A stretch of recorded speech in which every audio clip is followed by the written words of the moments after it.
Hello, everyone.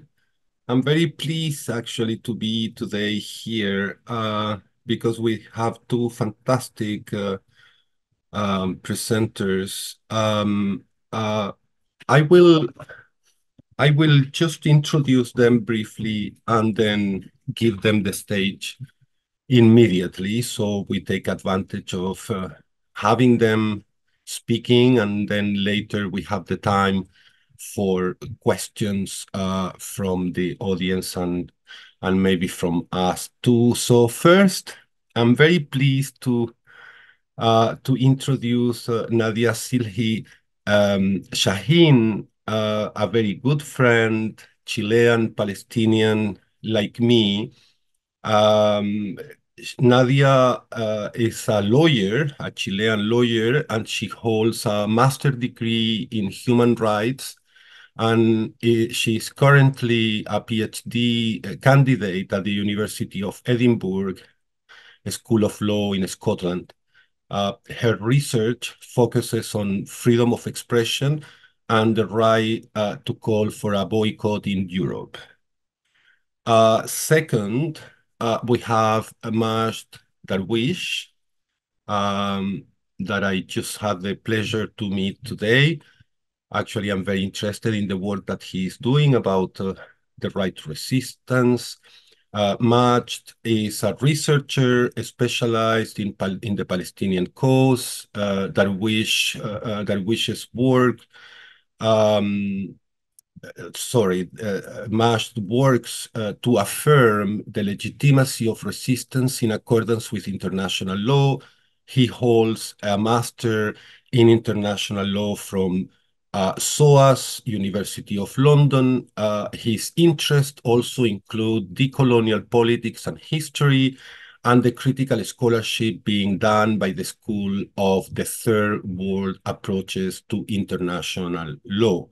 So without more delay, I will give the stage to Nadia, who will be talking to us about um, the right to boycott in Europe. I think the approaches of the European courts regarding these and all other important topics related to BDS and other forms of actions. Thank you, Nadia. The stage is yours. Thank you very much, Emilio, for your presentation. Hi, everyone. Thank you for being here. Thank you for having me. Basically, I'm going to share with you my doctoral research. I am in the last year of my PhD, fingers crossed. So yeah, I'm almost there, hopefully. Basically, what I'm doing is trying to study how freedom of expression, the right to freedom of expression, and within the right to freedom of expression, the right to call for a boycott, has been juridically understood in the European context. Why to focus in the I got a message from Zoom, but never mind. I put that my language is French. It's not bad. Hopefully it will work. Okay, so why the European context? Because as some authors say, boycotts are as American as apple pie. So in the US, both free speech and boycotts have been already studied, right? Like profusely studied. But in Europe, I thought that there was a need of more scholarly debates on this. To be able to address this topic, I am focusing on the jurisprudence of the European Court of Human Rights. As you all know, the European Court of Human Rights is the judicial organ of the Council of Europe. The Council of Europe is an institution mainly confirmed by the European Convention on Human Rights and the European Court of Human Rights. It was created as the United Nations following the end of the Second World War. So the objective of the Council of Europe is to promote democracy and human rights And essentially the court is the equivalent to the Inter-American Court of Human Rights in Latin America and to the African Court in Africa.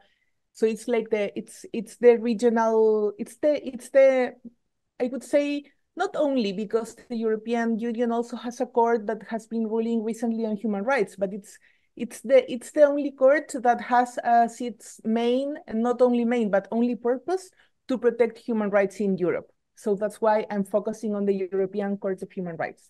Another good thing about the European Court of Human Rights is that the Council of Europe has 46 member states.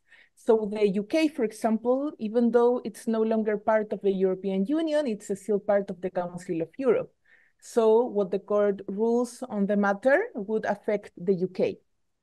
There used to be 47 members, but 2 years ago, when Russia invaded Ukraine, it was expelled or suspended from the Council of Europe. So now it's only 46 member states. And I'm mentioning this not in an innocent way, but to put on the table that the states are generally sanctioned for their actions, except for Israel, of course. So in the case of the European Court of Human Rights, it has ruled on the call to boycott Israel 2 times. But what is more interesting is that it has ruled generally on the call to boycott a foreign country 2 times. What I'm trying to say is that, unlike the US, juridically, boycotts weren't a problem here in Europe, although they were practiced until people started to call to boycott Israel. So that's when it became a juridical problem. And that's something relevant, I think. That's a finding, I would say. So these 2 cases are very similar among them. So one is Willem versus France, which dates back the ruling to December 2009. And the second one is Baldassi and others versus France, which dates back the ruling to June 2020.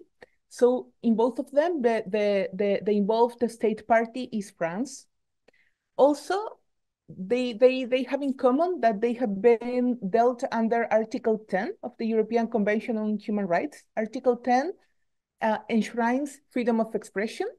This is interesting because the court has dealt with hate speech, and we all know that boycotts don't have to be hate speech, but as in practice, any pro-Palestinian speech has been conflated with some sort of hate speech.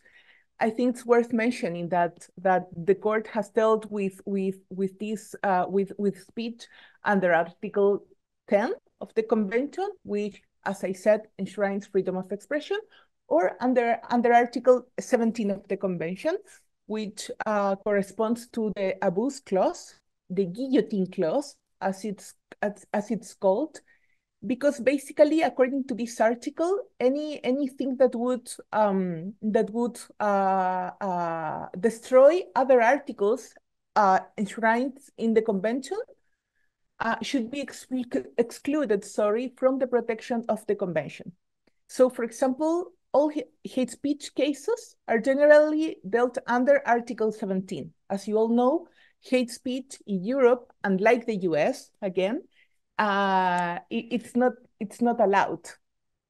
Put differently, the content of speech can be banned in Europe, unlike the US.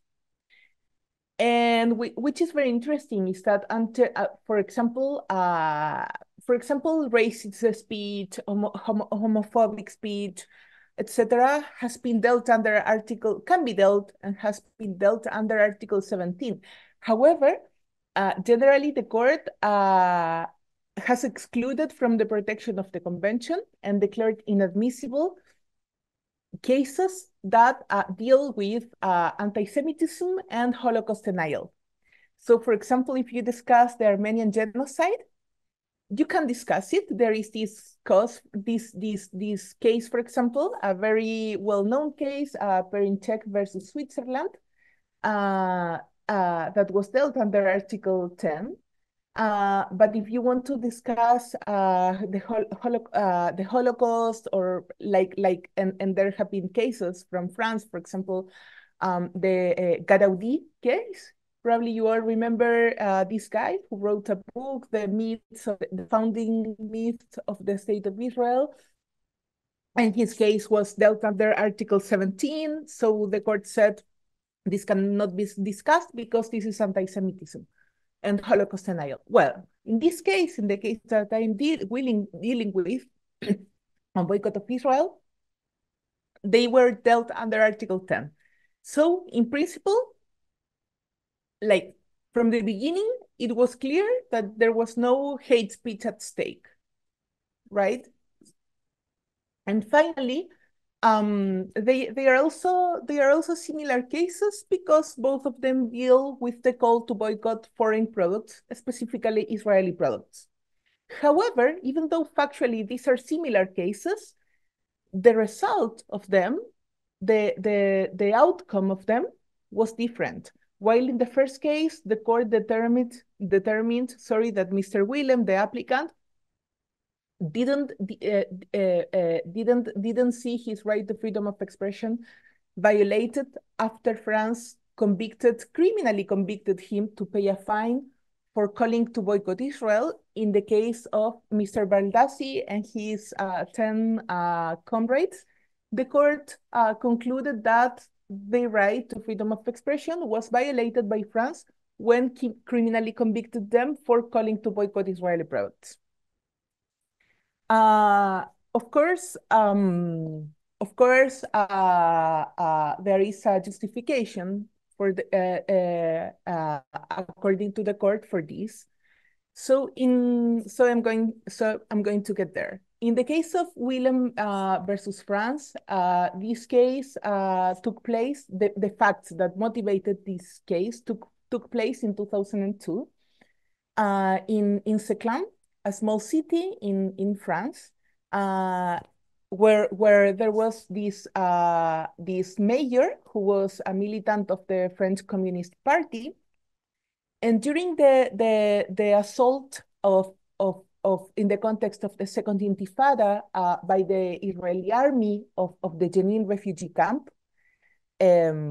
which I don't know if you're familiar with this, but there is this great novel by a Palestinian author, Susan Abu Hawa. The name is Mornings in Jenin, and I strongly suggest people to read this novel. And if you don't want to read the novel, there is a Human Rights Watch report that concluded that the Israeli army committed war crimes during this attack or assault on the camp. Because of this, the mayor, Mr. William, called in a session of the municipal on the weekly session or meeting of the municipality where he was the mayor. He announced in presence of journalists and everybody, like everybody was there. He announced his intention to ask the catering services of the municipality to boycott Israeli products, specifically Israeli juices. This means that he was going to ask the catering services of the municipality, don't stop Israeli Jews for the catering, by Jews from other parts of the world, but not the Israeli one because of what these people is doing to these Palestinians. Only for doing that, he was taken to court under the French law on the freedom of the press, which is a law passed in 1881. And he was tried under this charge of incitement to economic discrimination on the basis of nationality. He ended up being convicted in France. He was convicted to pay a fine, but still, like after facing a military proceeding, which I don't know if it's proportional, you know, there was no hate speech, but still he faced a criminal proceeding. And basically the courts in France convicted them, as they have convicted many more people, because they for some reason French tribunals have been doing this fiction, which basically consists of the conflation between products and people. Put differently, when someone calls for the boycott of an Israeli product, they say, oh, he called or she called to boycott an Israeli product, so this person, sorry, called to boycott an Israeli person. So that's why this person, this boycotter, is inciting a discrimination on the basis of nationality, because the law has as its purpose to protect people, not products, but they do this conflation between people and products, and the court never problematizes this; it just accepts it. However, in the second case, in Baldassi and others versus France, this case, the facts that motivated this case had place in 2009 and 2010 and 2011. And basically, this was a group of activists that were militants of a local branch of the BDS movement. The BDS movement, as you probably know, is a Palestinian-led movement which calls to boycott, divest from, and sanction Israel until it complies with international law in relation to the Palestinian people. It was the call dates back to 2005, and it has been made by the largest civil society coalition of the Palestinian people. And the local branch of this movement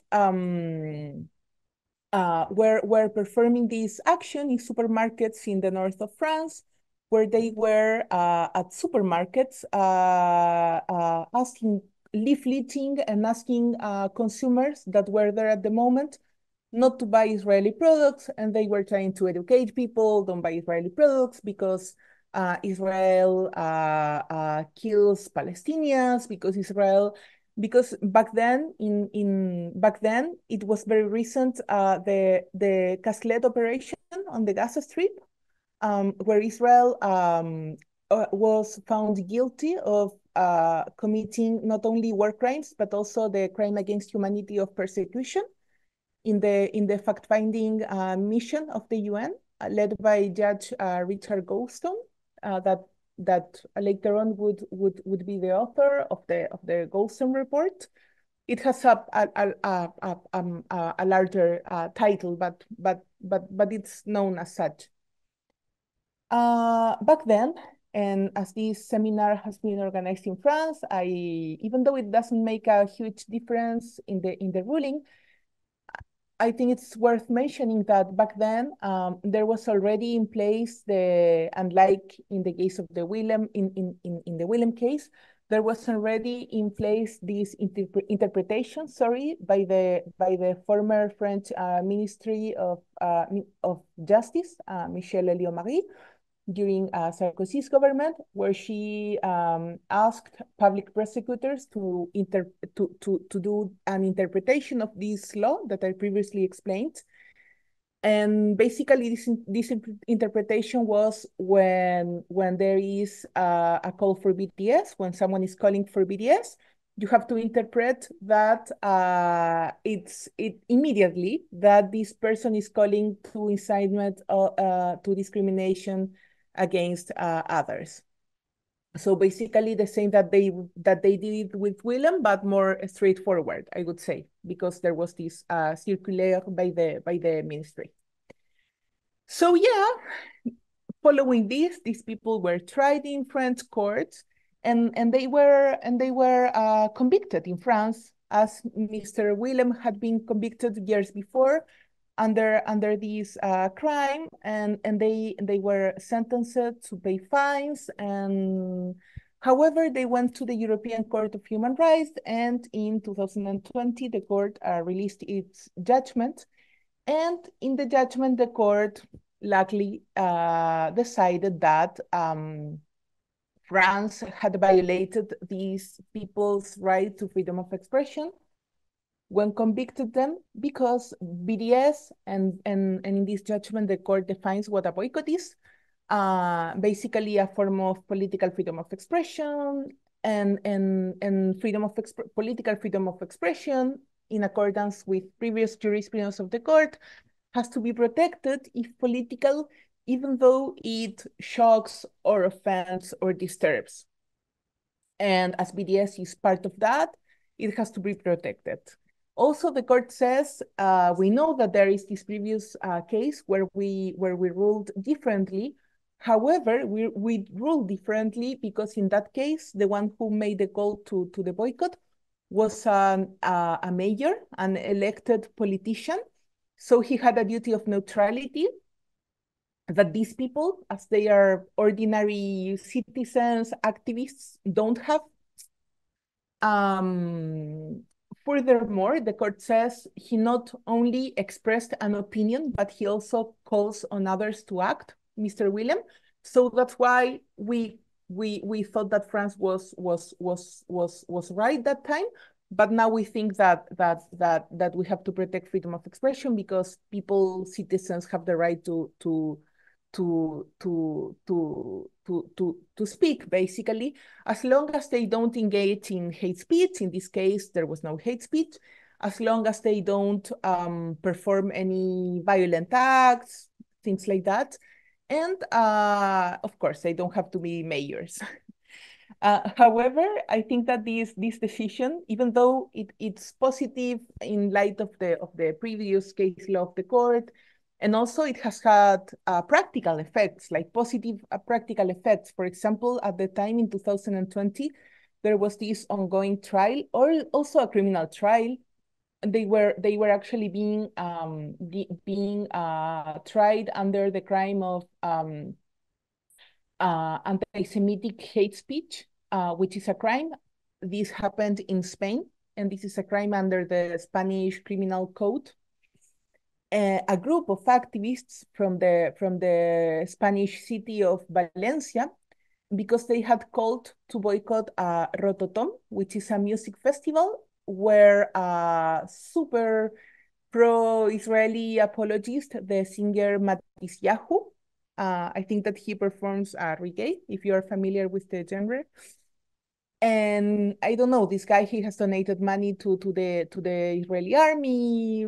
He's really proud. So the activists called to boycott the festival, not the artist, but the festival. However, they were being tried. And when the Baldassi ruling was released, the Spanish court said, in this case, it's going to be dismissed because according to the ruling by the European Court of Human Rights, we're not going to proceed with this trial. So it was a great news, I would say, and not only in this case, but for others. I think it's a good news for all of us. However, I think that it's still controversial because of the fiction that the court accepts between products and people that France does, and the European Court didn't contend. But also because this difference between mayors or public elected officials and normal people is problematic, as I think that when when people vote for a politician to represent them, they do it not in spite of his or her political opinions, but because of them. I'm sure that the people of Seclan, when they voted for this mayor, they knew about his human rights, I don't know, principles, about his morality, about maybe his pro-Palestinian feelings, I don't know. And that's why they voted for him. So, and he didn't administer any public fund or anything that would be problematic in that regard. Moreover, and also I think that this difference between that the court does or suggests between just the expression of an opinion and to differentiate that the expression of an opinion from also the call on others to act, I think that's also problematic, because to me, any political expression, to be honest, entails a call on others to act. Like all political speech is kind of that, right? So I think, to be honest, 9 minutes left, but I think that I'm done. I have spoken a lot. So if you want, we can leave it here. So you can ask me. I'm happy to take any questions. Thank you very much for listening to me. Thank you so much, Nadia. I have a lot of questions for you, but we will wait for the end. So, Majd, the floor is yours. Thank you, Emilio, and thanks, Nadia, for that insight. So I'll be talking about the question of the international legality of Palestinian armed resistance, Palestinian armed struggle.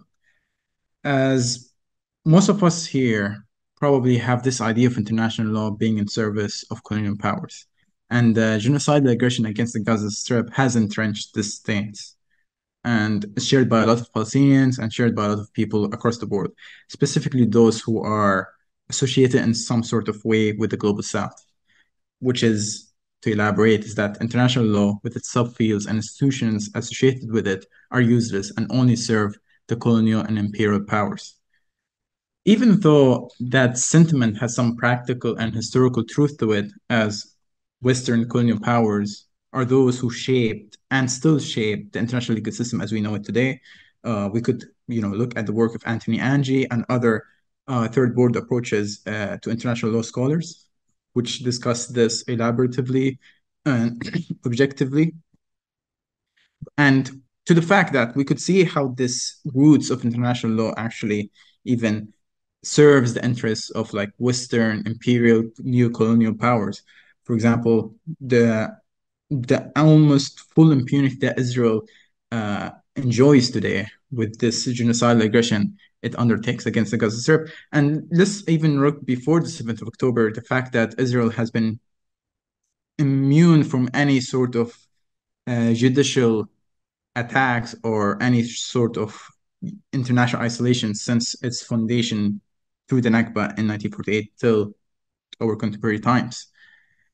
But nonetheless, the international legal practice and activism by global South states and other progressive states, specifically during the Cold War era, socialist bloc states and non-state movements, led to revolutionary invocation of rights that benefit the Palestinian anti-colonial national liberation struggle. One of these invoked rights being the right of the Palestinian people to wage an armed struggle to achieve the right to self-determination that is being forcibly denied by the Israeli occupation regime.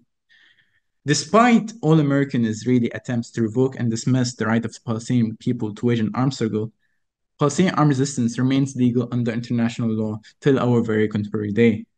This remarkably stands true even in the post-October 7th attacks climate. On the other hand, Israel's right to conduct colonial warfare on the Palestinian people have been constantly resisted and rejected at the international level. And by the international level, I mean all state and non-state actors that make up international law. They get to decide through constant and consistent invocation of certain legal principles what is legal and what is not. So if we want to look from the start of this legitimation of Palestinian armed resistance, we have to go back to the 1960s and specifically at the United Nations General Assembly. At the time, something revolutionary took place, something radical to some extent, we could say even. Because at that time, there was the global decolonization period taking place across the globe, obviously across the global south. A lot of newly independent countries became independent. As such, obviously, all these newly independent countries joined the United Nations General Assembly. So, thanks to the global decolonization period, it brought about a change in the composition of the United Nations General Assembly, as it was transformed from a chamber dominated by global North, imperial and colonial powers that produced and adopted resolutions that served their interests. And due to this global decolonization, this chamber was transformed into a chamber that became mainly dominated by newly independent global South states that were sympathetic to the interests of the global South, and more specifically to the interests of national liberation movements. So, beginning in the 1960s, the change in composition firstly led to the adoption of General Assembly resolutions that recognize the right of peoples living under colonial, racist, and alien domination to achieve the right to achieve the right to self-determination. This newly emerging general state practice at the UN transformed the principle of self-determination, which is in the UN Charter from 1948. It transformed it from a principle into a legal right with an international legal obligation to have it achieved. And this in international law we could describe as opinion yours, which means that the principle being consistently and constantly invoked will be transformed into a legal right, and this legal right will have an international legal obligation to have it achieved by all those powers that make up international law and the international political system. As this was taking place, in the late 1960s, specifically in the post-1967 war, which the Palestinian people called the Naksa, from post-1967 till the early 1970s, the Palestinian armed resistance movement emerged as a major political player in the Middle East. And this emergence led to the transformation of the Palestinian cause from an Arab refugee humanitarian issue to a question of self-determination at the United Nations. As in 1969 specifically, the first General Assembly resolution was adopted that recognized the peoplehood of the Palestinians and the right to, and their inalienable rights, without elaboration on what's the inalienable rights exactly. But before 1969, all resolutions that were adopted by the General Assembly that dealt with the Palestinian cause, it never mentioned it directly. It was always the Middle East problem or the Middle East crisis, and it never mentioned the national status of the Palestinian people, but it only mentioned the Arab refugee humanitarian issue taking place at that region. So as this was taking place, at the same time, and more directly from the beginning of the 1970s, the General Assembly started adopting resolutions that invoked the right of colonized, alien occupied, and those who were controlled by racist regimes to practice the right to wage an armed struggle to achieve their right to self-determination. And since the early 1970s till the early 1990s, a number of resolutions were produced and adopted by the General Assembly that recognized such a right, the right of people living under colonial, alien occupation, and racist domination to wage an armed struggle to achieve the right to self-determination that is being forcibly denied. And in each of these resolutions that were adopted by the General Assembly till the early 1990s had a specific mention of the right of the Palestinian people to this right. On the other hand, the other main organ of the United Nations, which is the United Nations Security Council. The United Nations Security Council, as most of us probably can see today, is quite non-radical. And that is mainly due to the fact that it's a chamber consisting of several global North powers, permanent members with veto rights who have strong ties to Israel. So the United Nations Security Council obviously would be less radical, one could say, in pushing the rights of the Palestinian people. But nonetheless, it still provided some legal space for the Palestinian National Liberation Movement. From the late 1960s up until the late 1980s, the United Nations Security Council have constantly condemned the Israeli reprisal attacks against alleged Palestinian militant targets in the neighboring Arab countries of Jordan, Syria, and Lebanon. And these three countries were the countries where the Palestinian National Liberation Movement, represented by the Palestine Liberation Organization, the PLO, which most of us definitely know, consists of a group of organizations, political organizations, of Palestinian-focused political organizations. The PLO, the Palestinian National Liberation Movement, were based in these countries during that period. So the United Nations Security Council constantly condemned the Israeli reprisal attacks as illegal and premeditated, without condemning the Palestinian parliamentary actions, which Israel exploited as justification for their military reprisals.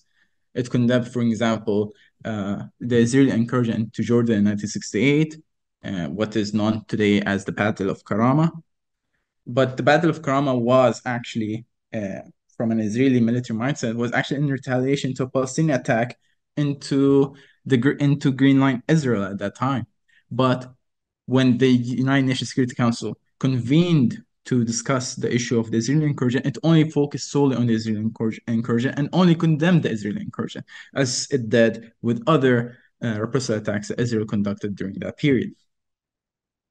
And during the Security Council discussions that led to the adoption of the resolutions that condemned Israeli reprisal attacks as illegal and premeditated, Global South member states of the Security Council, which are non-permanent members, but also Global North permanent member states, found Palestinian parliamentary operations justified and viewed them as the inevitable consequence of occupation. And for example, the representative of France called it the inevitable consequence of occupation. You have a militancy involved because there is an occupation in place. And you have the permanent representative of Pakistan at these sessions calling the Palestinian armed resistance as the right of a people wanting to go back to their home. So, in sum, Palestinian armed resistance was not condemned and also provided the justification. Nonetheless, things changed in 1972 to be exact, and that was due to the Munich armed operation committed by the Black September organization, loosely affiliated with Fatah within the PLO, and Fatah obviously being the organization that led the PLO till our very day. And to be more specific, this attack in Munich was during the Munich Olympics, the 1972 Munich Summer Olympics. And this attack resulted in the death of Israeli Olympians who were taken captive by Palestinian militants, and all of them died in the midst of a firefight between the Palestinian militants and the West German police force. So in the aftermath of this attack, the US exploited this attack to begin its diplomatic and legal work to have the United Nations to condemn Palestinian armed resistance as terrorism that Israel has the right to fight against on the basis of self-defense. So the US announced at the Security Council session held to deal with the attack that it would no longer accept the adoption of resolutions condemning the Israeli reprisal attacks that decontextualize the raids from the so-called Palestinian and Arab terrorist attacks that it came in response to. Because the Security Council session wanted to follow the custom of only condemning Israeli reprisal attacks, because in the aftermath of the Munich armed operations, Israel started its counterintelligence military operation that was codenamed Operation Wrath of God, as the Mossad and the military establishment started to wage these attacks against those who were allegedly behind the Munich armed operation and against the entire Palestinian National Liberation Movement. Because in the aftermath of the attack, Israel incursioned into Syria and Lebanon, and these incursions resulted in the death of almost 200 persons, both Syrians, Palestinians, and Lebanese. So, as the Security Council convened to look at the Israeli raid, the US announced that it would not allow for the custom to continue, and it wanted to initiate a new custom, which is to condemn the Palestinian armed resistance actions and to justify Israeli retaliation to that action on the basis of self-defense. So the US argued that Israel is justified in its raids, as it's claimed that states have the legal right, states of all nations across the world have the legal right to retaliate against terrorism. As such, it would veto any draft resolution that only condemns Israeli retaliation, which it did in regards to the draft resolution that only condemned the Israeli raid on Syria and Lebanon and followed the custom, which was actually drafted by Global South states and Socialist Bloc states. But it must be clear that the US was not able to force its position on the international community, as no resolutions were adopted at the time that justified Israeli military reprisals. And in this very same year, after the US announced that it would start this custom process, only one resolution was adopted. I think, if I'm not mistaken, was the UN Security Council Resolution 316 that looked at an Israeli raid on Lebanon, but it didn't follow the pre-1972 custom, as it actually uh, condemned or demanded the cessation of violence from all sides. But obviously, this resolution did not please the Americans entirely, as they abstained. But it must be clear that the Americans were inconsistent in regards to their new custom making strategy, as in 1985, it allowed the United Nations Security Council to pass a resolution that solely condemned the Israeli Hammam al-Shot massacre in Tunisia, which the massacre came in response to a Palestinian parliamentary operation in Cyprus that targeted Israeli tourists. As such, one could say that the United States in 13 years was not able to transform international consensus regarding the legitimacy of Israeli colonial reprisals and have yielded on this occasion to international customs that were none in the pre-1972 period and continue to resist the American attempts to forge a new custom. It also must be clear that the United Nations Security Council had also recognized the militant PLO as an organization leading an embroiling sovereign community, that being the Palestinian people. It did this by it recognized the PLO with this status by allowing it to participate in the Security Council discussions convened on Palestinian question, starting from 1975. The PLO's historic invitation to participate in Security Council discussions resulted from its military scuffles with Israel, which helped boost its proclaimed representative status. It also must be noted that the PLO was the first non-state entity to participate in Security Council discussions. So it was quite the boost. Even though one can claim that from a legal perspective, the Global South and Socialist bloc states' legal practice at the General Assembly led to the recognition of the right of occupied, colonized, and racially discriminated people to wage an armed struggle to achieve the rights of the nation, and that right being treated as opinion use, as we mentioned before, meaning a legal right with an international legal obligation to have it achieved. Nonetheless, this state practice at the UN was not able to criminalize or delimit colonial, alien, and racist domination, as General Assembly resolutions are not binding on these oppressive states. But Security Council resolutions are usually treated as law or as an obligation to be achieved, to be formulated. But the General Assembly resolutions are usually treated as political decisions, political declarations. But in reality, a lot of international lawyers would refute these claims and say that General Assembly resolutions, when they are consistently and constantly invoked, then that becomes making part of customary international law, as the resolutions dealing with the right to self-determination, specifically even with the resolutions dealing with the right to armed rebellion to achieve right to self-determination. But this was disputed. And in reality, the General Assembly had no powers over the colonial and racist and occupying regimes. So, because of that, in the mid-1970s, the International Committee for the Red Cross, which is the organization responsible for observing the Geneva Conventions of Wars. Geneva Conventions obviously encompasses international humanitarian law, which are the laws of war, to be more simplistic. The Red Cross sought to regulate wars of national liberation, because the wars of national liberation, which obviously the General Assembly resolution dealt with, but as we just mentioned, they didn't really have any powers. As such, these wars of national liberation were treated as internal wars. And as they were treated as internal wars. So the Red Cross sought to regulate these wars and to let international humanitarian law to encompass them. In other words, to internationalize these wars. So and what made the Red Cross so eager to do so was the fact that they noticed that the Global South, and Socialist bloc states' legal practice at the UN and their eagerness to internationalize these conflicts.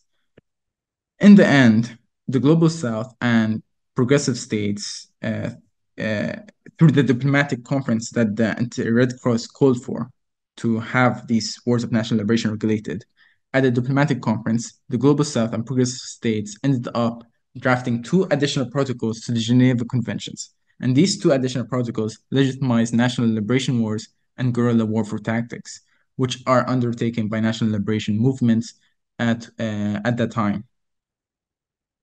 So in 1977, the amendments had been adopted without Israeli and American ratification, but with the ratification of most countries of the world. And because it was ratified by most countries of the world, the Israeli High Court of Justice recognized the additional protocols as making up part of customary international law, which affirms that Israel must abide by it.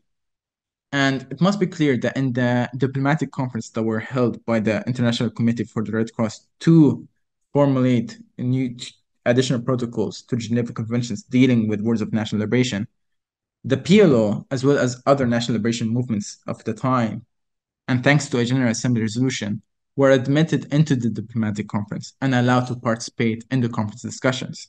This participation was almost as if it recognized the sovereign status of the PLO. And obviously, the additional protocols provided the PLO with more concrete international legitimacy in regards to their armed campaign. Nonetheless, unfortunately, as one could even claim, the PLO in the late 1980s and the early 1990s officially entered the US-led peace process horizon.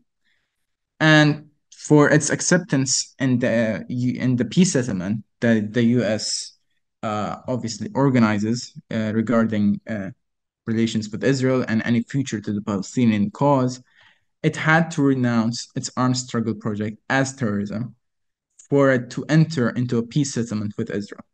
And this process was formalized and initiated thanks due to the Oslo peace process that were officially initiated in 1993. So as a consequence of that, the General Assembly no longer produced resolutions that recognized the Palestinian right to armed resistance. And it must be clear that it was not just because the fact that the PLO gave up the armed struggle campaign, but it's also because that the Cold War came in an end with the socialist bloc falling down. So, and also because of the Oslo process, the General Assembly had also ceased to affirm the illegality of the Israeli occupation and have only begun to express its hope that the occupation can be brought to an end through direct negotiations based on the two-state solution.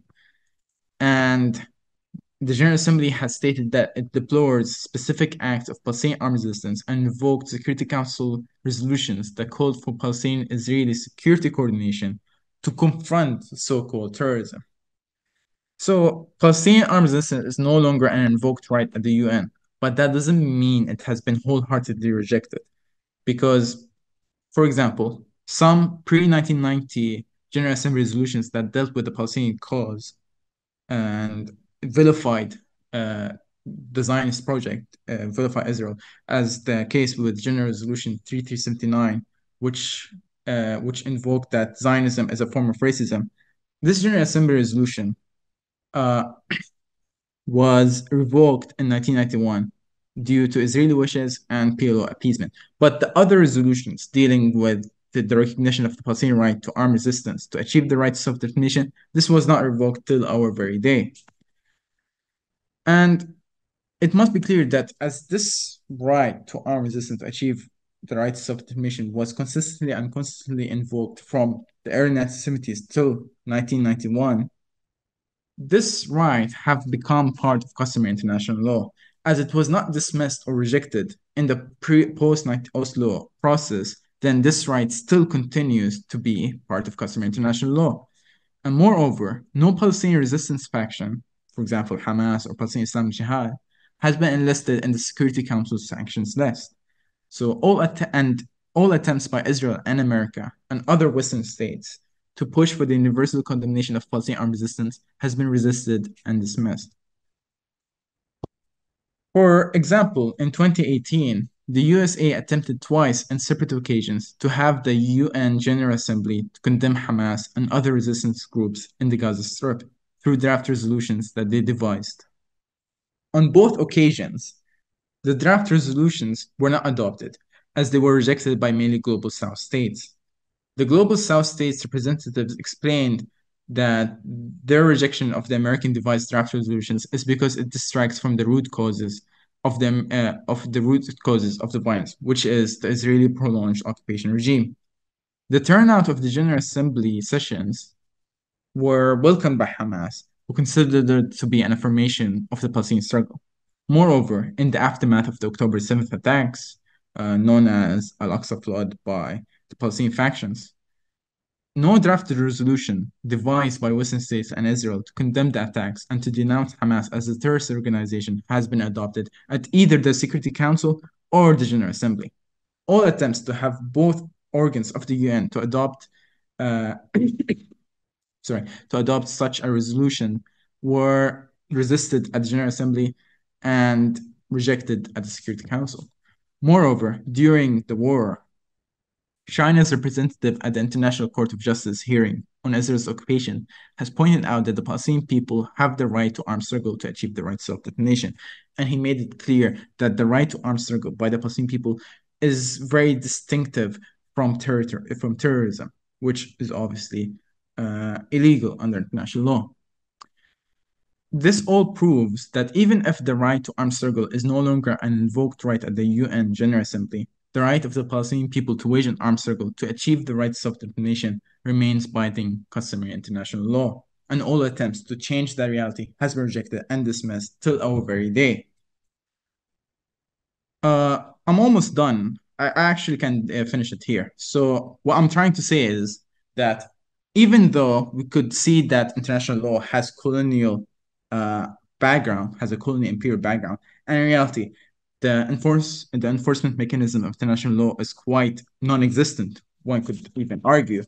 But one could actually exploit or use international law as a tool to push for their own national, political, economic agendas. In reality, international law is quite all-encompassing, one could say to some extent, as one could argue for their own agendas, and they could find roots with the international law that justifies their actions and their beliefs. And thank you. Thank you so much, Majd. That is great, actually. It's very important. It's a very important topic to bring back actually the right of resistance that, as you rightly pointed out, is a legitimate right and somehow marginalized, right, in recent times. Regarding that, I have a series of questions for you both. I wanted to start by a very general question that I will ask you both, actually, and I will give you the time to respond, and then we will go to other questions that are more focused. This general question is related to this, I would say, the dominant character that law, international law, human rights have somehow adopted regarding the Palestinian struggle. Is quite interesting to see today that somehow Palestinians are confined, are limited to international law as the only language that Palestinians actually can speak or are allowed to speak. And it's more intriguing and more perplexing even when one realizes that Palestinians are not only confined and constrained to speak only one language, which is international law and human rights, but that the corpus of law to which they are confined is a very particular one. It's basically the Geneva Conventions, the law of the victim, to put it in a certain way. So that gives you an idea of of uh, of the position of Palestinians in the global imaginary, I would say, because one has the impression that Palestinians are defendable only when they are victims, when they are being killed or when they are being injured. And then people can express their sympathy for Palestinians, etc. But Palestinians are never allowed to be agents of their own destiny, to be more than victims, um, like Maj was saying, resistance, for example, right? They are not allowed. So the general question is, Palestinian legal activists, and this is a question for both of you, Palestinian legal activists have been relying extensively on provisions provided by international law to have Palestinians' fundamental rights respected. Considering the failure to guarantee those rights for the past 75 years, do the panelists think that systematically working within the international law framework is strategically effective to advance Palestinian liberation? I mean, basically, the question is, do you think it is still relevant and how, if so, to cling on to the law and the language of legal obligations, especially when Israel has been bluntly violating these laws through its policies of the past decades and today in Gaza without any consequence at all. So, Nadia, so I will make this general question because we wanted to know your position on this strategic decision that was somehow made at one point, right? That we would rely mostly on international law and the language of human rights to advance the Palestinian struggle. Do you think this is relevant? Do you think it can work? Why do you think it can work if it has not worked for the 75 past years?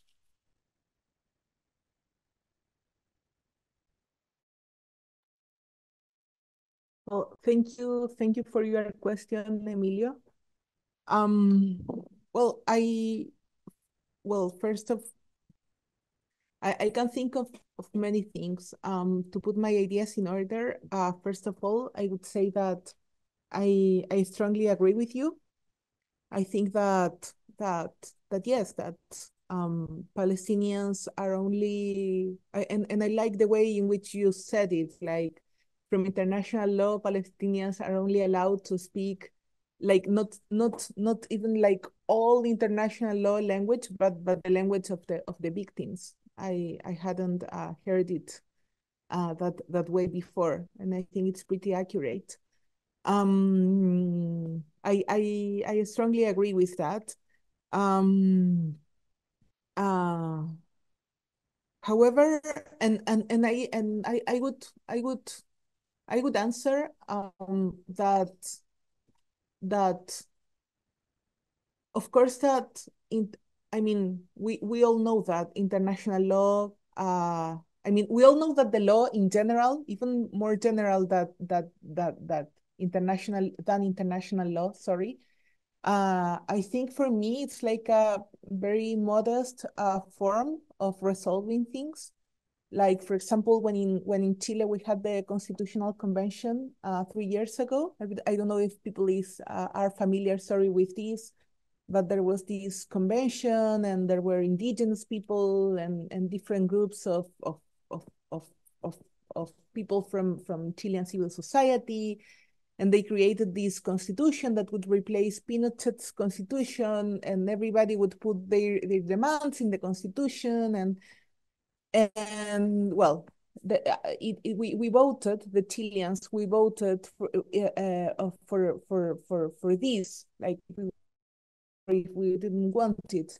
And even though the vast majority of the Chileans would have had voted the year before against Pinochet's constitution, that it's the one we still have today, most people would vote against this constitution that would like gather like everybody the demands of every group in civil society. What they want to what I'm trying to say by this is that law is like a super modest, humble form of, and like on the contrary of what people would think, law is like a super humble, modest form to resolve things, and it has to be looked at that.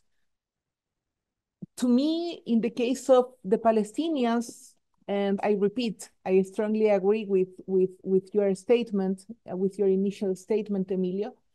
I think that in the case of the Palestinians,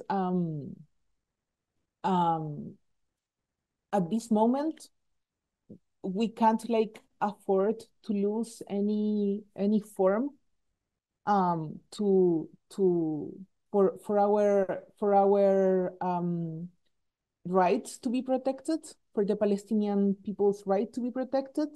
And I think that international law and the language of human rights is like a vehicle to get to different audiences and spaces, and to reach many people that probably wouldn't pay or wouldn't have paid any attention to our cause.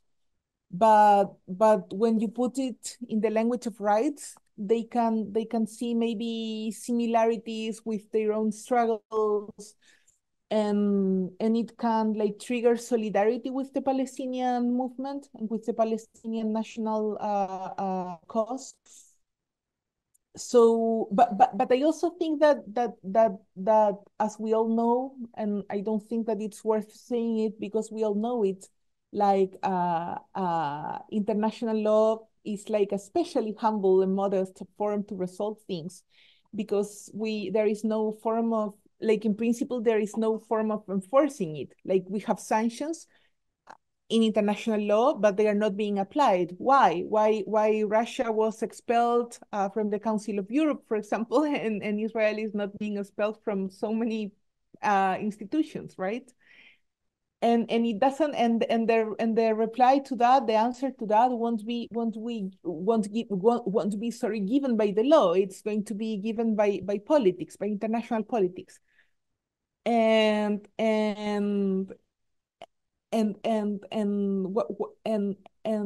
so of course that international law is as good as the states that are creating international law and practicing international law.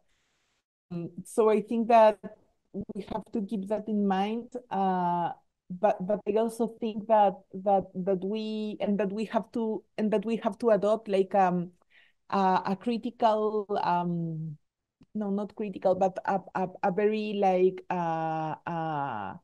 reflective approach to international law, and we have to think about it, to explore its possibilities, like and not to and not to and not to and yeah, like to deploy it as other means, even though I know that what I'm saying is complicated, because to adopt international law kind of limit our possibilities on the other hand. Because international law, for example, and actually, Majd, I was going to ask you about this. So I'm going to finish my answer with a question for Majd that you can respond whenever you can or you want. Because I'm pretty sure that according international law, that because I understand that your presentation is based on international law, you can maybe target military objectives, right? Even as a national liberation movement, you can. But what happens with civilians, for example? Like, I don't think you can target civilians. So that's, and I'm sure that international law defines who a civilian is and who isn't. So because some people say, I remember when I started participating in the Palestinian cause, people would say, no, but in Israel, nobody is a civilian because all of them served in the army. Yeah, but if they are not serving at the moment, I mean, if they served in the past, but they are not part of the army, like women, for example, because I know that men are, how do you say that in English? Reservistas. Like they can take part in the army anytime, but that's not the case for women, for what I understand. Maybe I'm wrong. But so yeah, but what about them? Like are they legitimate targets? So yeah, that's the so yeah. My answer would be that, and I finish with this, and yeah, it's complicated because of the shortcomings of international law. We have to deploy it, but in a very careful way, maybe. Thank you. Thank you, Nadia. I mean, before going to Majd, I will reframe the question Majd so is a little bit more pertinent for you. So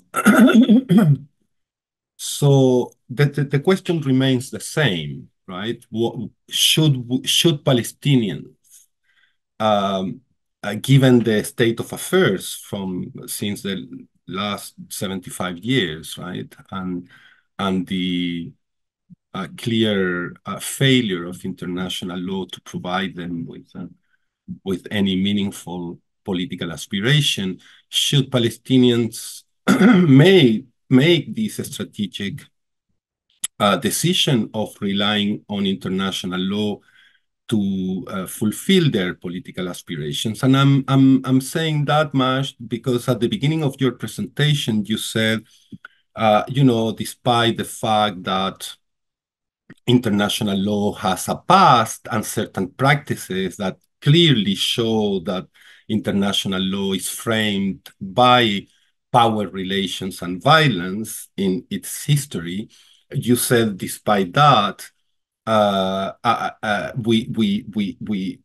despite that, it seems that you were suggesting that international law has certain things to offer. The problem that I see, particularly after the decision of the ICJ regarding the case of South Africa against Israel, is that one has the impression, right, that the international legal order, more than having as an objective the eradication of violence, which is a promise, right, in the charter of the United Nations. This is a promise. I mean, we created this organization to eradicate violence.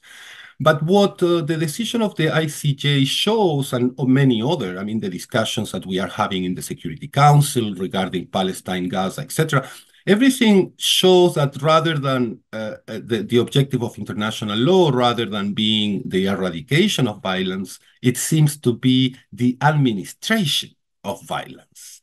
I mean, international law is serving to define, to prescribe which violence is legitimate or illegitimate, what kind of violence can we support, and which violence we need to condemn, and who has the right to defend himself, right? So what I see is much more administration of violence through international law than eradication of violence.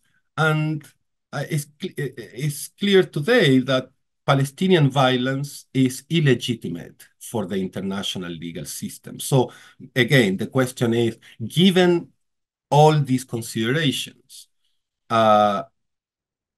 how do you think international law can fulfill its promises regarding the Palestinian people?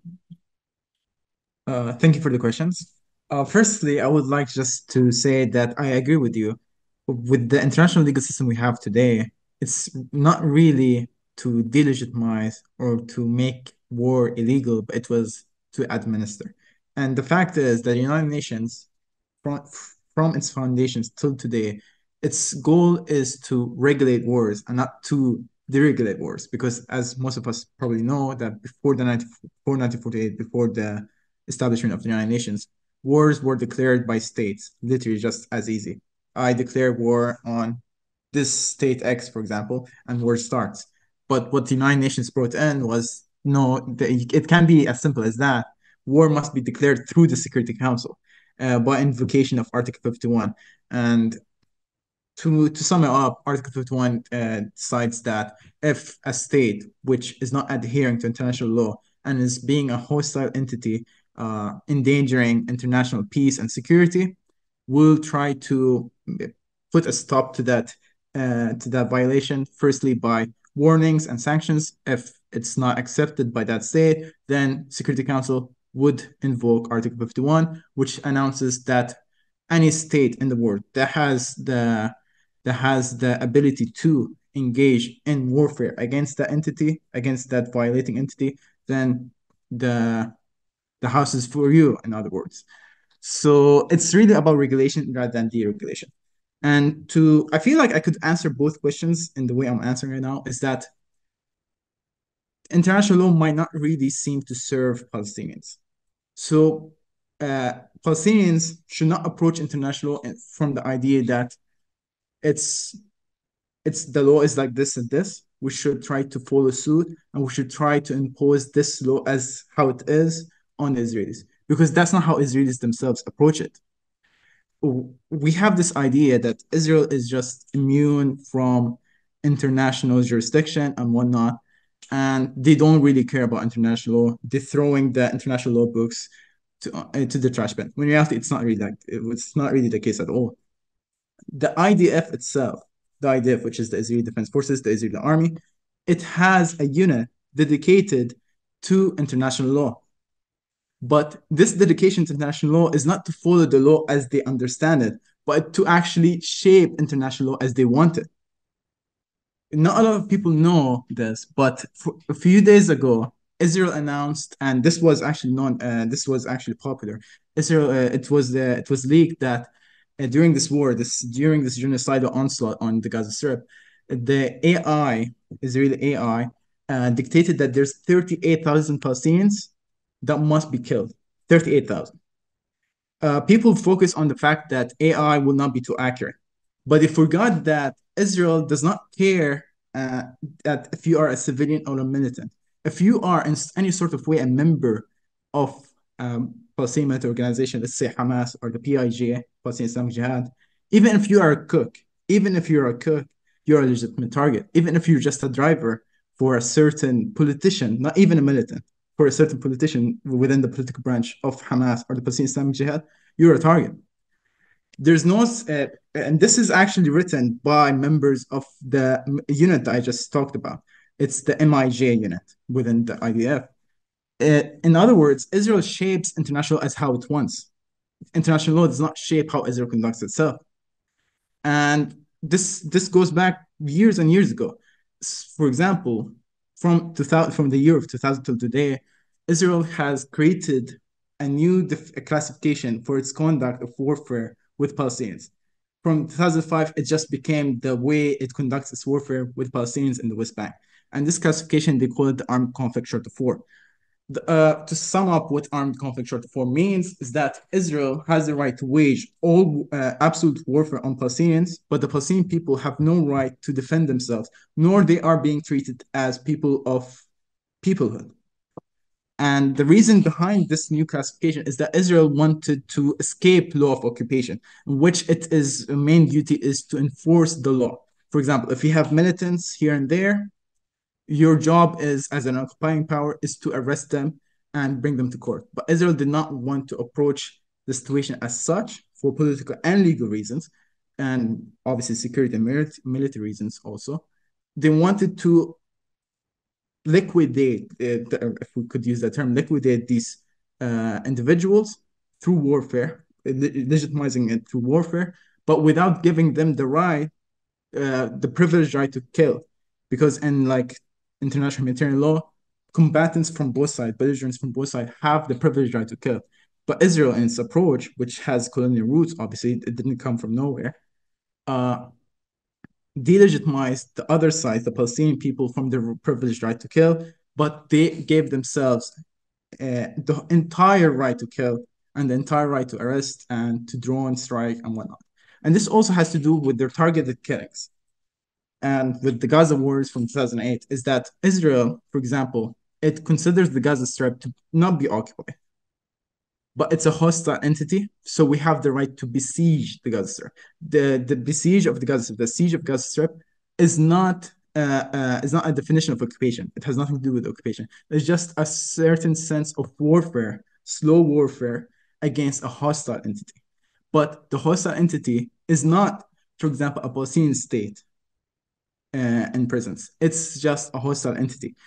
So we could see that Israel shapes international law in a very unique process, because if we think about it, the Gaza Strip, it either is under occupation or it's either an independent entity, for example. But Israel does not recognize it as either. And we know that most international lawyers and most international legal organizations dealing with human rights will not recognize Gaza Strip as occupied. But that does not matter for Israel because they disputed through international law premises. And same thing goes with the armed conflict. Heretofore, most countries of the world, almost all countries of the world, found that this new classification is illegal, as well as the 2004 international, as well as the 2004 World Court Advisory Opinion on the issue, as I saw someone asked about it, is that they recognize that there's no such thing as armed conflict. For Israel must adhere to the law of occupation. But the thing is, and we have to be very clear about this, is that Israel always disputed through an international legal premises. So what I'm trying to say is, as the other side, which is Israel, they don't dismiss international law at all. They try to shape it as they want. So Palestinian people should not approach international law by the way the international law must be, but they should approach international law the way they want it to be. And that's what I was trying to do with my presentation and my work, which is that maybe there's no invocation today of the right of Palestinian people to armed resistance, but within contemporary history of international law and the way it was invoked during the Cold War period, actually this right to armed struggle exists, and it continues to exist till very day, as for the fact, which I did mention in my presentation, that this was not rejected, this was not dismissed since the Oslo Accords, and for the fact that when attempts to delegitimize the Palestinian right to armed resistance on a universal level, on a universal basis, this was rejected and resisted. In other words, Palestinian people are still permitted, even if not directly or indirectly, with the right to armed resistance. For the fact that the October 7th attacks, which one thinks about it, the way it was being treated and looked at from the Israeli perspective and from a Western perspective, one would say that obviously this will be condemned on, for example, the 8th of October, if not on the 7th of October. But till 6 months later, and still the attacks of October 7th were not actually condemned. And for a fact that Hamas itself, a few months ago, I think, if not mistaken, in December or January, they released a document in English and in Arabic and in a couple of other languages, if I'm not mistaken, discussing why they conducted the attacks of October 7th, political roots to it, national roots, but also they looked at it from an international legal premise. They looked at the occupation. They defended the attacks through international legal perspective, saying that we only targeted, for example, military targets. Any targets against non-military targets were not under our administration, and whatnot and whatnot. So they looked at the international legal premise. In other words, what Hamas did there is that it tried to shape international law in the way it wants. It didn't allow international law to shape it as it wants, as international law wants. I don't know if that sounded confusing. I'll just end it there. Thank you so much. Actually, it's interesting what I don't want to dwell too much in this because there are other questions that I have for and from the audience too, to both of you. But I just wanted to highlight something very interesting you said, and I think the audience should also be aware of if they didn't notice that is you said, well, Israel, it's funny because at the beginning you said Israel just violates international law, and then and they evacuated. And then you said something different. You said actually what Israel does is to use international law in order to justify its own actions. And I think this. Sorry, you want to say something, Mash? No, sorry, but it just reminded me of of an Israeli international lawyer in that unit actually said once, I'm not sure about the quote 100%, but he actually said something on the lines that through violation, we actually shape new international law. He actually said that once. Absolutely. So I wanted to highlight the paradoxical fact, actually, that that Israel, like many other colonial powers, actually does not simply act against the law or outside the law, but actually what it does is something different and much more dangerous, which is that through a strategic interpretations of norms and principles of international law, Israel tries to impose its territorial and biopolitical aspirations, right? Somehow, rather than acting outside the law or simply against the law, what Israel does is to bring its own violence into the law, right? So I wonder, given this consideration, what are the strategies, right, that Palestinians need to put forward in order to counteract that, especially given the fact that the international legal order has a bias in favor of states, right? States can shape international law, but Palestinians and as a non-state actor are much more limited in order to do so. Anyways, it's just a comment. I want to go to some concrete questions regarding your presentation. So I will ask the questions, which are a number of questions for each one of you. I hope you can take notes and respond them all in the same order. So for Nadia, for the two cases that you presented, who carried the files in front of the court exactly? And did they have any ties with Palestinian legal associations? This is one question for Nadia. Another question that I have for you, Nadia, is first a comment. It's very interesting what you say about the conflation in those cases that is made between products and peoples. And I don't know if you can elaborate a little bit more on that. I would like to know whether the court challenged this in any way or anyone did. Because it's a very strange conflation, right? To say that because you are boycotting a product, you are actually boycotting a person, an individual. It's a very strange conflation to make. And another question that I have for you, Nadia, is what did France do after the decisions of the European Court? And more generally, what is the impact of the court rulings in general in Europe? Hmm? Um, that are two questions or three questions that I have for Nadia. And for Majd, um, so or for both of you, if you want, have Palestinian legal activism efforts being targeted and silenced in the case studies that both of you presented, in the case of the cases brought to the European Court or the General Assembly, and if so, how? Um, for Majd, so we understand that the international legal system has a sort of bias in favor of states, right?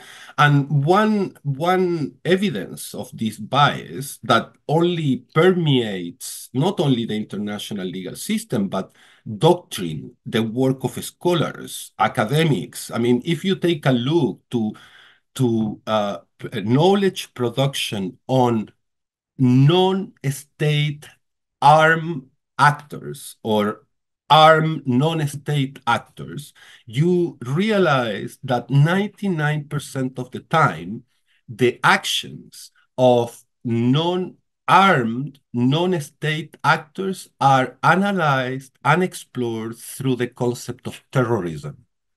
Nevertheless, we know that since uh, all these resolutions that you mentioned in your presentation are recognizing the right of resistance, the right of self-determination, and particularly after the signature of the additional Protocol 1 to the Geneva Conventions that recognizes the fight of occupied people as an international armed conflict. Uh, how can we actually overcome this bias of the international legal system that tends not to recognize the right of resistance, right? I mean, we have seen it in the case of Gaza today, right? I mean, who speaks of Gaza today through the lenses of resistance? Very few people. I mean, not the international legal system or the international community, right? So how can we overcome this bias? Can the right of resistance be rehabilitated in a meaningful way? Um, and uh, and the last question that I had well, I don't know if this question is pertinent for one of you, but I would like to have your opinion on whether the Israeli Supreme Court is a relevant legal body that the Palestinians can turn to. Um, uh, yeah, so these are my questions. Nadia, I don't know if in the audience we have more questions. I don't see. Okay, so I have another question for Majd.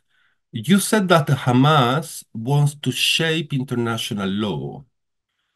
Do they consider that all inhabitants of the kibbutz are legitimate targets? This, I think, is a question for from the audience. So Nadia, you first. I don't know if you got my questions. Yeah, I did. Yeah. I Okay. did. I was taking notes. Sorry. Okay. I have two screens, so yeah. Okay.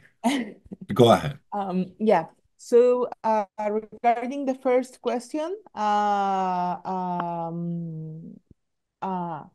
basically, as they were cases from France, there were some French lawyers involved in this. I haven't spoken to all of them because sometimes we well, for many reasons. One of them is that some of them wouldn't be confident to speak about this in English and things like that.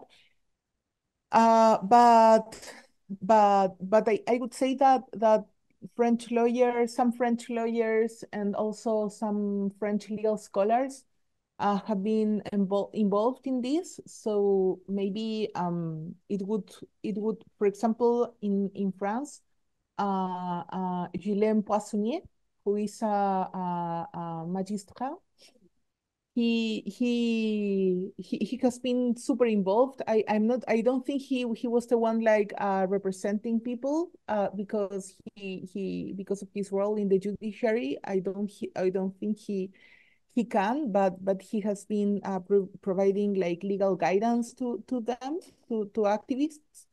And there have been there are some other French lawyers. I can think of Jean-Christophe Duhamel. I think he's a legal scholar. And also they have been writing some pieces that have been published in newspapers. And to be honest, to see like the exact names of the lawyers, I would have to look at the files because I don't I don't really remember them. Back then, there was no European Legal Support Center, by the way. Everything was less articulated in that regard than now. Essentially because, as you probably know, when there is enough, plenty of material regarding this, there are Ben White's books, and also this brilliant article by Michiel Bot. And for example, in these kind of sources, it's being told how basically this backlash against BDS and against the Palestinian-led calls for boycotts have been suffering this war against this lawfare against us following the Castled operation, because after this Castled operation that I already mentioned that took place in Gaza since late 2008 until early 2009, BDS efforts were intensified, right? So also we're hand in hand with that. The response by the Zionist lobbies worldwide was to do this legal war against BDS activists. So only after that, this was like consolidated. In the case of the conflation between products and persons, it's something that French courts did, and the European Court of Human Rights didn't discuss it, which for me is incredible. Like there is an article by François de Busson on this. He's a lecturer at the Université Libre de Bruxelles. And he has an article on this in French, actually, basically claiming that, I mean, Israel is an occupying power. We also live like in a globalized world. Like, how can you assume that because, I don't know, this cup was made in China, necessarily, well, this one was made in the UK, but well, okay, so in the UK, how can you assume that a British person actually made this? Like it has no sense. Like it's pointless. But the French courts did this, and for some reason the European Court of Human Rights was okay with that.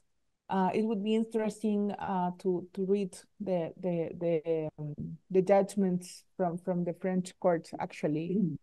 And also, what did France after these decisions? Basically, after the Willem decision, I guess they were happy, and they knew about the decision more or less on this at the same time that this Michel Alliot-Marie issued the circular to go after BDS activists. So yeah, it kind of encouraged the prosecution against activists. And after the Baldassi ruling, what they did is that they sent another circular saying or instructing the prosecutors on the sense of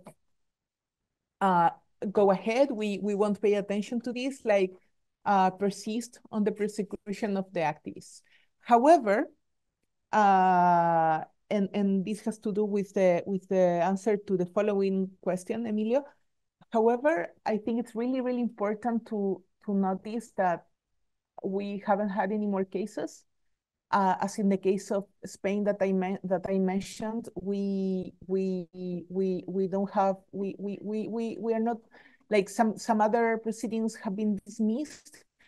And this has been the Baldassi ruling has been even like in even though it has these shortcomings that I mentioned earlier, it has been quoted or cited as the source to dismiss these proceedings. And I strongly think that the court didn't do anything great or magnificent. It just ruled according to its own jurisprudence, which has been basically on the sense or the spirit to protect freedom of expression if it's political freedom of expression, understanding political freedom of expression like in a broad sense, like every topic that would concern citizens, not constrained to what a politician may say in the parliament, but broader than that. I think that it's important to keep in mind, and I always like to give a positive message to people that even though there are, I mean, and I was listening, I haven't finished yet, but I listened to the previous webinar of this cycle, and I think it's worth mentioning that it's time to be optimistic in the sense that the Baldassi ruling really protects us in Europe and the UK. Like if we're not saying anything that would deny the Holocaust or that or anything anti-Semitic, if we're not being violent, if we are not being elected politicians, if we're not mayors, most of us aren't. We can for sure boycott Israel, of course, and call to boycott Israel, because that's the important thing, the call to boycott, because that's what entails the political activity. Like just to boycott, just not to purchase something, that's between me and the product, like in the aisle of the supermarket. But to do the political activity, to educate people, which is what boycotts, or more properly calls to boycott, are, that's the important thing.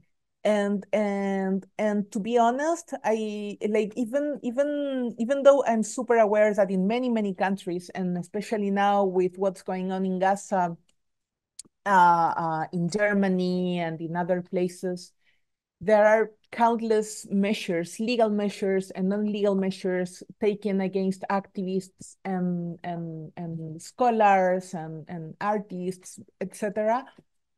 I think that legally we are protected under the regional human rights protection system and under the universal one, the UN, by the International Covenant on Civil and Political Rights.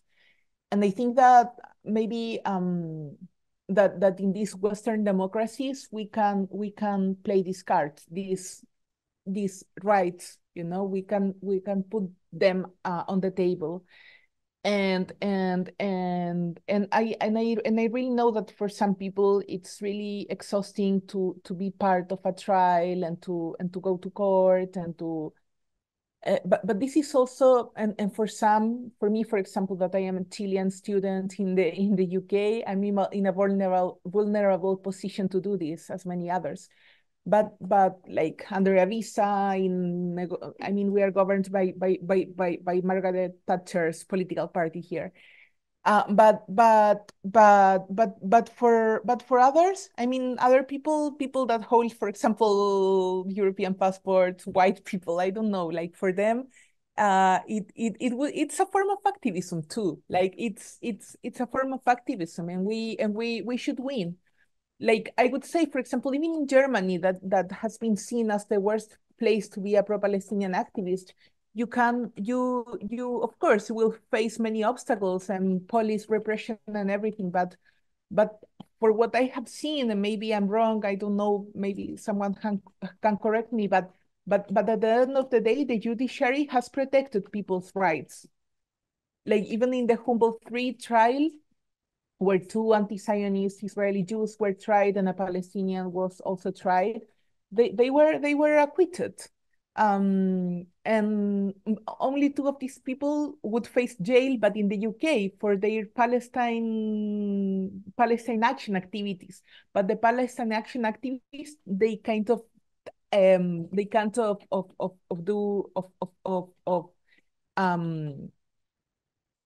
occupy arms factories. So it's very different. It's very different to call for a boycott versus occupying, you know, a facility. So yeah, like I would encourage all of you to continue to call for boycotts within these boundaries. and to keep talking about Palestine and to put Palestinians in the center, because generally the discussion is being distracted by by people like trying to put others in the center, and the center are the Palestinians and the Palestinian cause and the Palestinian voices and the Palestinian narrative, and we can't give up on that. Thank you very much. Oh, and the last thing, no, I don't think at all that the Israeli Supreme Court would be helpful at all. I was listening actually to this guy from the Harvard Law Review that was censored. Rabia, he's doing his PhD in Harvard, a Palestinian, 48 Palestinian, a lawyer. Yeah, and I strongly recommend this episode if you are interested in Palestinian international law. It's in the Occupied Thoughts podcast, and he would be there with Ardi Imseis, a legal scholar also, and yeah, like he would speak about the Israeli Supreme Court, and of course it's only another instrument of the Israeli apartheid genocidal regime. That's my opinion. Thank you very much. Thank you, Nadia. Thank you for that. Majd, I hope you could hear my questions and take notes. Yeah, you have them Yeah, all?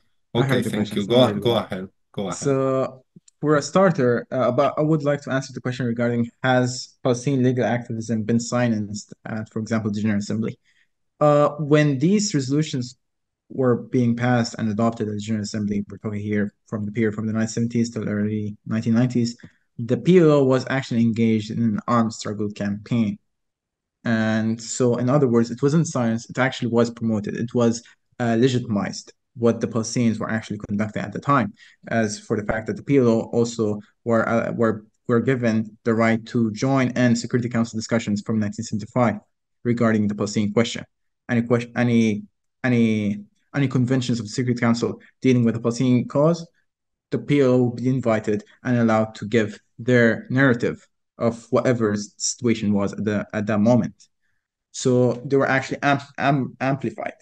And for the fact that during the diplomatic conference dealing with adopting new additional protocols to the Geneva Conventions, the additional protocols dealing with the internationalization of wars of national liberation, the PLO was invited and allowed to discuss the new the new additional protocols being formulated, even though at the end, due to Israeli and American pressure, they were not allowed to sign in to the additional protocols, and they were only allowed to sign a different paper rather than the papers that the nation states are signing in. But they actually were direct participants in the entire process that were taking place at the General Assembly, at the ICRC diplomatic conferences, and at the Security Council. So amplified, not silenced. As for the question of resistance and international law being silenced today, there's no resistant narrative regarding the international legal system of today for contemporary times. This obviously goes back to the early 1990s. The socialist bloc falling apart as the Cold War ended, with the Soviet Union dissolving and whatnot, and most global South states that held these most revolutionary regimes in the global South either fell apart, reformed, or because of the Palestinian, because of the PLO capitulation through the peace process, in which it had to renounce its armed campaign and to denounce it as terrorism, then these other regimes that still exist to this day could not really be more Palestinians than the Palestinians, as one could say, regarding how you should shape your national struggle and whatnot. So if the PLO, which is the official representative of the Palestinian people, renounced armed struggle, then there's no reason for us to continue to recognize it, as one could say. But as we could see with the developments taking place the last 30 years, the PLO, with its new successor, to some extent, one could say the PA. The PA is quite weak, and there is this Palestinian alternative being represented by Hamas, the Palestinian Islamic Jihad, also the PFLP, and the other smaller leftist organizations. And these groups are not isolated from the international political system, as Hamas, the PIJ, and the PFLP2, they have relations with regional states and also with global states. For example, Hamas has relations with Iran, Lebanon officially, Syria, and all these states defended the right of the Palestinian people to wage an armed struggle. For a fact that even Syria, which is considered by some in the West, through an Orientalist discourse, specifically in the post-2011, the Syrian government actually defended the Hamas's right to utilize suicide bombings during the Second Intifada and before it, which is probably known as self-martyrdom bombings among Arabs and Palestinians specifically. And it defended this right at, for example, international conferences and diplomatic relations. For example, it's known that Bashar al-Assad in the early 2000s during the Second Intifada was in the UK defending the right of Hamas to utilize self-martyrdom bombings. So we could see that there is, for example, nation states with the right to shape international law that actually do recognize the Palestinian right to armed struggle and the right to resist. And for example, for today, since the 7th of October, China, being the superpower that it is, one could call it the second largest or the third largest economy in the world, actually recognized the Palestinian right to armed struggle and distinguished it from terrorism and the International Court of Justice. So we could see that there is some attempts here and there, regardless of how weak or strong it is, of actually continuing to legitimize the right to armed resistance, actually invoking it. Let's not forget that the fact is the Palestinian right to armed resistance was never actually rejected or dismissed at the international level. It never was, with the fact that all attempts by Israel and the US since 2018 and before to universally condemn Hamas and the PIJ and to call for its cease of its armed campaign. All these attempts were resisted and rejected at the General Assembly, Security Council, and what have you, even in the post-October 7th attacks. As for regarding the question about the kibbutz and Hamas shaping international law rather than allowing international law to shape it, and the document that Hamas released a few months ago, if I'm not mistaken, it was January, and the document is called, I actually would recommend everyone to read it, is Our Narrative, Operation Al-Aqsa Flood. Operation Al-Aqsa Flood is the code name for the October 7th attacks. So in this document, Hamas shows that its attacks on the October 7th did not target civilians. It only targeted military units and military soldiers. And the goal was to take up as much as they can of prisoners of war from the military, from the Israeli Defense Forces, to have a prisoner exchange with the Israelis and wanting to release thousands and thousands of Palestinians prisoners in Israeli prisons. That's what was the goal of the operation on 7th October. But in regards of accusations of civilian targets, they claim that all targets were either accidental or civilians died in the midst of firefights between us and the Israeli security forces.